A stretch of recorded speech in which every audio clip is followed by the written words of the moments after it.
Hello everyone, I'm Herath and this is my intercom system that I made for the usage at corona wards in hospitals.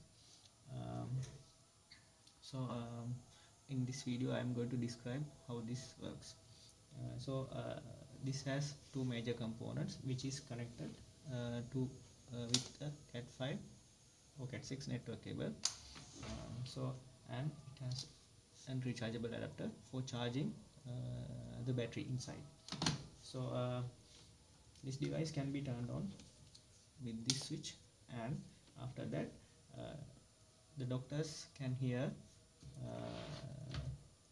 who speaks inside the corona ward like this.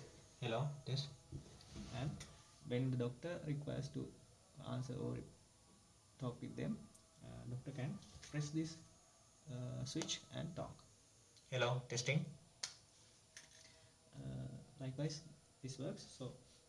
This has other features like volume controls and alarm too.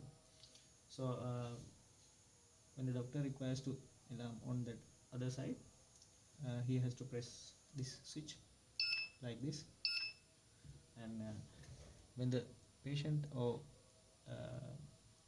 staff member who is inside the corona ward needs to speak, he has to press this button like this.